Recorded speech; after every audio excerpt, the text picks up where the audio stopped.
Good morning students. Unit 2 structure of atom हम discuss कर रहे थे। हमने लास्ट लेक्चर में डिस्कस किया था टॉपिक मॉडल्स ऑफ एटम्स के बारे में हमने डिस्कस किया था। हमने रदरफोर्ड मॉडल के बारे में डिस्कस किया था, उनके ड्रॉबैक्स डिस्कस किए थे। In today's lecture we will discuss electromagnetic wave theory, nature of electromagnetic radiation. ये थ्योरी जेम्स क्लार्क मैक्सवेल ने दी थी इन 1864। नाउ स्टूडेंट्स, अब हम डिस्कस करते हैं postulates of this theory.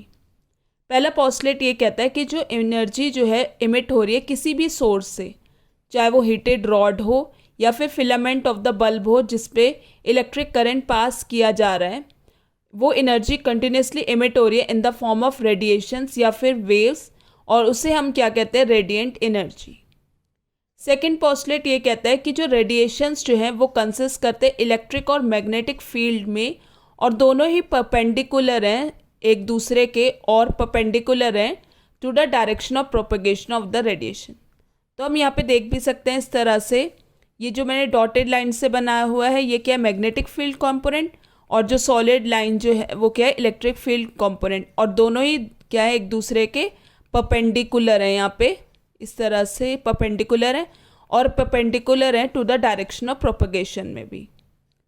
Now students, अब ये कुछ वेलोसिटी से ट्रेवल भी करते होंगे रेडिएशंस, तो ये रेडिएशंस पोजेस करते हैं वेव कैरेक्टर और ट्रेवल करते हैं with the velocity of light. हमें पता है कि वेलोसिटी ऑफ लाइट 3 × 10⁸ मीटर पर सेकेंड होती है, तो ये रेडिएशंस उस वेलोसिटी ऑफ लाइट से ट्रेवल करते हैं। These waves do not require any material medium for their propagation. Now students, next अब हम देखते हैं characteristics of wave, wavelength, frequency and velocity. ये हम कैरेक्टरिस्टिक्स वेव्स के डिस्कस करते हैं। ये इस तरह से हमने वेव बनाई हुई है। तो वेवलेंथ क्या है? Wavelength of a wave is defined as the distance between two consecutive crest और ट्रफ। इन्हें हम क्या कहते हैं, ये क्रेस्ट होता है और ये क्या होता है, ट्रफ होता है। तो डिस्टेंस बिटवीन दो कॉन्सिक्यूटिव क्रेस्ट और ट्रफ के बीच में जो डिस्टेंस है उसे हम क्या कहते हैं, वेवलेंथ, और उसे हम रिप्रेजेंट करते हैं लैम्डा से, इस तरह से represented by lambda and is express in angstrom. 1 angstrom equals to 10⁻⁻10 metre. Now students, frequency अब हम डिस्कस करते हैं। It is defined as the number of waves passing through a point in 1 second, और उसे एक्सप्रेस करते हैं hertz में, इसकी यूनिट होते हैं हर्ट्ज में। वेलोसिटी क्या है? It is defined as the linear distance travel by the wave in 1 second, express in centimetre per second.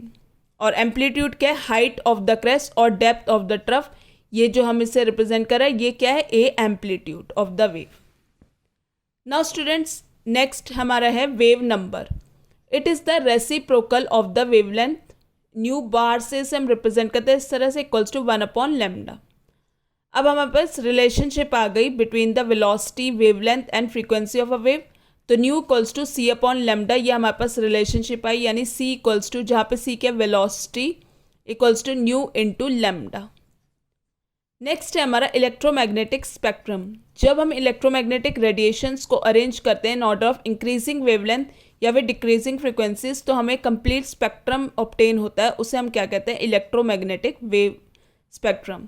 तो वेवलेंथ का इंक्रीजिंग ऑर्डर इस तरह से है, cosmic rays, less than gamma rays, इस तरह से हमारे पास ये इलेक्ट्रोमैग्नेटिक स्पेक्ट्रम है।